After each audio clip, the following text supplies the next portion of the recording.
যতই আহত হন আপনার পাতা বের হয়ে যাবে, সাথে সাথে আপনাকে হাসপাতালে পাঠাবে না। তারা স্প্লিন্টার ভিতরে রেখে উপর দিয়ে শুকায় ফেলে। হামলায় আহত হওয়ার পরের অবস্থা এটা হচ্ছে আমি, আর পাশেই এখন যাকে দেখানো হবে সেটা হচ্ছে আমার বন্ধু, ওর বাড়ি নোয়াখালী, ও মারা গেছে, ওর জন্য সবাই দোয়া করবেন। আমার বন্ধু ছিল, একসাথে আমরা এক বেডেই থাকতাম। ওইখানে যাওয়ার পথে ও মাইনে পাড়া পড়া ওই ইনস্ট্যান্ট ওইখানে মারা যায়। যুদ্ধটাকে আপনারা কি মনে করেন? মানে আপনারা মনেটা করেন কি, এটা কি খেলনা, ছেলে খেলা? ওইখানে যারা ঢুকে গেছে তাদের উদ্দেশ্যে আমি যাই বলি কোনো কাজ হবে না। ওইখান থেকে বের হওয়ার এখন আর কোনো সুযোগ নেই। বিদেশ যাওয়ার ইচ্ছা ছিল আগে থেকেই। তো 2017 সালে আমি কাতারে ইন্টারভিউ দিয়ে টিকছিলাম ইলেকট্রিশিয়ানে। আমার আবার 4-5টা আলহামদুলিল্লাহ কাজ জানা আছে, স্কিল। তো আনফর্চুনেটলি ওইখানে আমি মেডিকেল আনফিট হই। তারপরে ইউরোপের জন্য 2 বছর আমি এবং আমার মেজো যে ভাই দুইজনেই ট্রাই করছি। 2 বছর দালালের কাছে টাকা দিছি। তারপর একদিন হঠাৎ করে ফেসবুক স্ক্রল করতে করতে দেখলাম যে রাশিয়ায় লোক নিবে আর কি, সিনোপ্যাক কোম্পানিতে। ওইখানে মূলত আমরা ইলেকট্রিশিয়ানের স্কিল ওয়ার্কার হিসেবে গিয়েছিলাম। সমস্যা ছিল শুধু আউটডোরে কাজ, ওইখানে -50 ডিগ্রি পর্যন্ত চলে যায়, যা সহ্য ক্ষমতার বাইরে। রাশিয়াতে একটা অ্যাপস আছে হেড হান্টার নামে, সংক্ষেপে HH। তো ওই অ্যাপসটা আমি আগেই ইনস্টল করে রাখছি যেন আমি অন্য জায়গায় চাকরি খুঁজতে পারি। ওইখানে অহরহ অ্যাডগুলো দিত রাশিয়ান সেনাবাহিনীতে লোক নেওয়ার জন্য। তারপর একদিন আমি স্ক্রল করতে করতে ওই হেড হান্টারে এক ম্যামের সাথে তার কন্ট্যাক্ট হয়। তারপর তাকে আমি বলি যে আমার তো আলহামদুলিল্লাহ 4-5টা কাজের স্কিল আছে, আমরা কি ওইখানে দক্ষতা অনুযায়ী কাজ পাইতে পারবো কিনা। তারপরে সে বললো যে ঠিক আছে, তোমাদের কি কি কাজ জানো এই ডকুমেন্টসগুলো আমাকে দাও। তো আমি আমার ডকুমেন্টসগুলো সব ম্যামকে সাবমিট করি। দেন সে এগুলো দেখে জাস্টিফাই করে দেখলো যে আমাকে ইলেকট্রনিক ওয়্যারফেয়ারে দেওয়া যায়। তারপর এখানে গেলাম, যাওয়ার পরে ট্রেনিং করলাম আপনার রাশিয়াতে। আমরা ট্রেনিং করলাম ভ্লাদিভস্টক, ওইখানে আমরা কন্ট্যাক্ট করছি। ওইখানে ট্রেনিং করছি আপনার 14 দিন, আর 7 দিন ট্রেনিং করছি ইউক্রেনের দনেস্কে। ট্রেনিংয়ে আপনার যারা স্নাইপারিস্ট তাদেরকে শুধু স্নাইপারই শেখানো হয়, আর যারা ব্যাটালিয়ন তাদেরকে সব। দনেস্কে 7 দিন ট্রেনিং করার পরে যখন আমি কমান্ডারকে বলি আমরা তো এই কাজে দক্ষ, আমাদেরকে এই কাজ দেওয়া হোক, তখন কমান্ডার বলল তোমরা তো কন্ট্যাক্ট করছো ব্যাটালিয়নে, আর তোমাদেরকে যেই ম্যাম এই কথা বলছে সে তোমাদের সাথে প্রতারণা করছে। যোগ দেওয়ার পর আমরা 2 মাস ক্যাম্পে ছিলাম। ক্যাম্পে আপনার আমরা গান নিয়ে বসে থাকতাম, টহল দিতাম আর কি। ড্রোন মাঝে মাঝে আসতো, আর ক্যাম্পের টুকটাকি যা কাজ টাজ আছে এগুলো আমরা করতাম। যাচ্ছিলাম লাশ আনতে, তো ড্রোন আসলে এমন জঙ্গলে পলাইতে হয়। যেহেতু আমাদের রাশিয়ান কোনো নাম নেই আর বাংলাদেশি নাম ওইখানে হয় না, সেজন্য আমাদের ডিফারেন্ট আমাদের কমান্ডার নাম দেয়।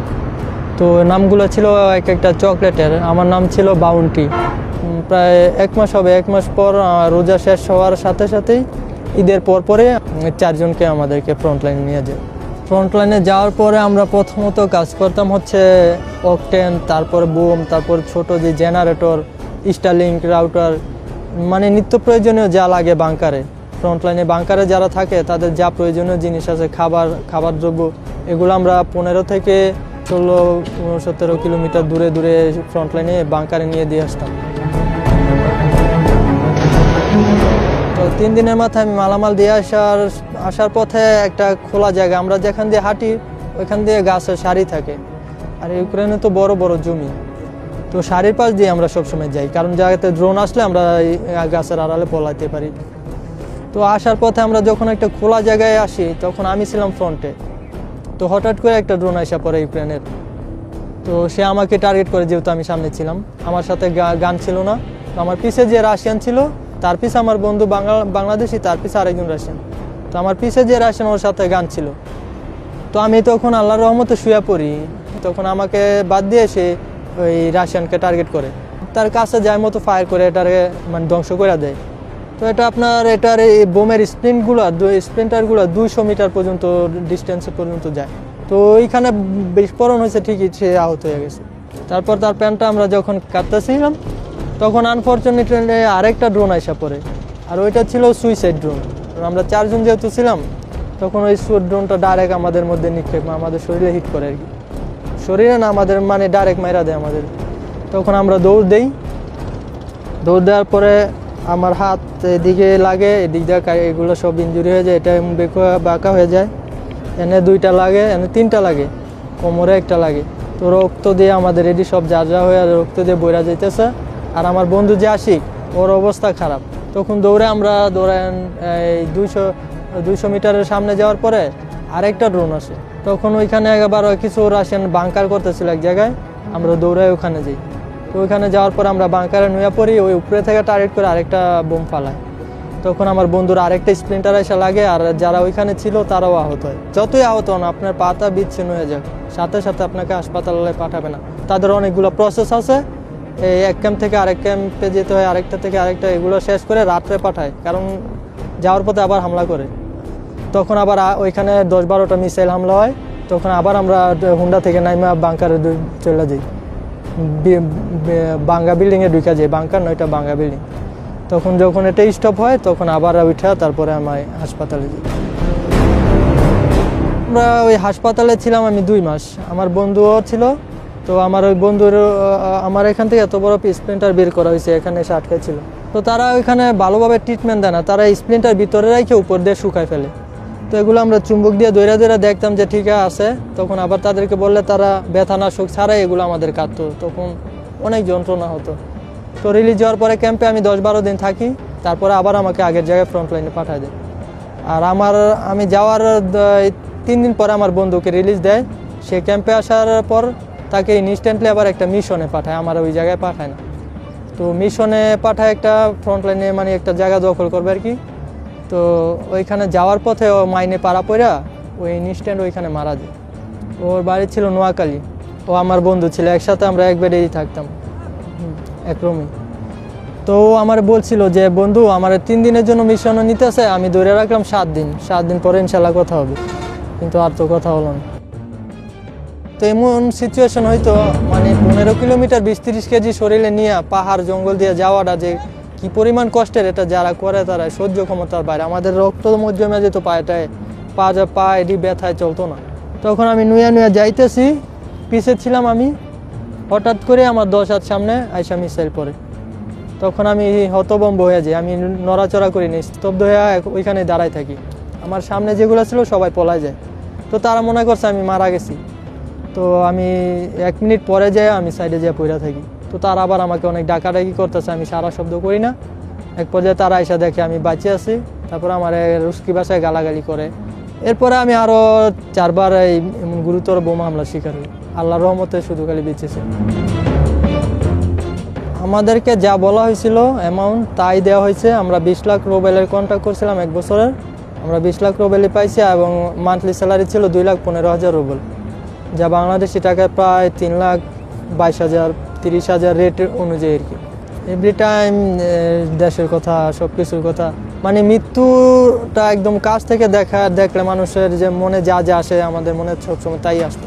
আমরা প্রতিটা সেকেন্ডে আতঙ্কে মৃত্যু আতঙ্কে থাকতাম আর কি।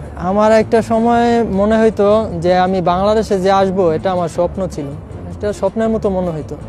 আর ওইখানে সিচুয়েশনটা আসলে ভাষায় প্রকাশ করার মতো না, এটা সরাসরি যে ফেস করা, আর এমনি ভাষায় এটা প্রকাশ করা যায় না। আর খাওয়ার তো কোনো নেই, না খাই যেতে হয়। আমাদের দায়িত্ব ছিল হচ্ছে প্রত্যেকটা ব্যাটালিয়নকে সব ধরনের কাজ করায়। কখনো বাংকারও করতে হয়, মাটি খনন করে বাংকার তৈরি করতে হয়, কখনো খাবার টাবার এগুলো সাপ্লাইয়ের কাজ করতে হয়, কখনো ফ্রন্ট লাইনে পাঠায় যুদ্ধ করার জন্য। ভ্যারাইটিস সব ধরনের কাজ করতে হয়। সবাইকে 6 মাস অন্তর একটা ছুটি দেওয়া হয়, 15 থেকে 16-17 দিন এরকম। আর সেই ছুটিটা সে চাইলে ডনেক্সে কাটাতে পারবে, আবার রাশিয়াতেও কাটাতে পারবে। তো আমরা টার্গেটে ছিলাম, আমাদের যদি আল্লাহর রহম করে যদি ছুটি দেয়, কারণ এটা পসিবল না। রাশিয়ান সব কমান্ডাররা জানে যে বিদেশিরা পালা যায়। তো আমাদের কমান্ডারটায় নতুন ছিল বিদায় আমাদেরকে জেনেও তারা আমাদেরকে ছুটি দেয়। তো আমি বিভিন্ন সময় রিকোয়েস্ট করতাম, চিকিৎসার উছিলা দিতাম, এক্সকিউজ দিতাম যে আমার রাশিয়া যেতে হবে, আমার গুরুতর অবস্থা, কিন্তু তারা পাঠায় না। কিন্তু এক পর্যায়ে তারা আমাদেরকে ছুটি দেয়। তখন আমি যাই একদিনেই এম্বাসিতে যাই রিকোয়েস্ট করে ট্রাভেল পাস নিয়ে পরের দিনে টিকিট কেটে আমি চলে আসি। আমাদেরকেও বারবার কমান্ডাররা এসে যে সিটিজেনশিপ দেওয়ার জন্য আমাদেরকে বারবার তাগাদা দিচ্ছিল নেওয়ার জন্য, কিন্তু আমরা এটা নেই, কারণ সিটিজেনশিপটা নিলেই রাশিয়ান আর আমাদের মধ্যে সমান, আমরা সমান হয়ে যাবো একেবারে। তো রাশিয়ানরা আপনার যুদ্ধক্ষেত্র থেকে যতদিন যুদ্ধ শেষ না হবে যেতে পারবে না। বাংলাদেশে আমার পরিচিত 7 জনের উপরে মারা গেছে, আর আমার এমনিতে পরিচিত এখন 10-15 জনের মতো আছে। আর এমনি টোটালি আনুমানিক বলতে পারবো 1015-1500 মতো বাংলাদেশে আছে। ওইখানে যারা ঢুকে গেছে তাদের উদ্দেশ্যে আমি যাই বলি কোনো কাজ হবে না। ওইখান থেকে বের হওয়ার এখন আর কোনো সুযোগ নেই। এখন ট্রাভেল পাস নিয়েও বের হতে পারবে না, এটাও বন্ধ আমরা আসার পরে। কি বলবো, মানে মানুষ তো মনে করে তারা টাকার অ্যামাউন্টটা দেখে আগ্রহ প্রকাশ করে, আসলে যুদ্ধের বাস্তবতা তারা তো আর জানে না। তো আমরা যেহেতু জানি তাদেরকে বলি এবং বোঝাই, তারপরেও কিছু লোক আছে তাদের জীবনের মায়া নাই, যেতে চায়। ভাই আপনারা টাকা দেখা হুদাই যুদ্ধটাকে আপনারা কি মনে করেন? মানে আপনারা মনেটা করেন কি? এটা কি খেলনা, ছেলে খেলা? আপনারা এই ডিসিশনটা বলেও নেন না, প্রয়োজনে দেশে ভিক্ষা করে খান, তারপরে যুদ্ধে যান। কারণ আমি যেই সিচুয়েশন থেকে আসছি এটা থেকে উঠতে আমার কয়েক মাস সময় লাগে। এখন ওগুলা ভাবলে মানে দুঃস্বপ্নের মতো মনে হয়, কারণ ওগুলা তো ওই দৃশ্যগুলো চোখে আসলেই অন্যরকম হয়ে যায়।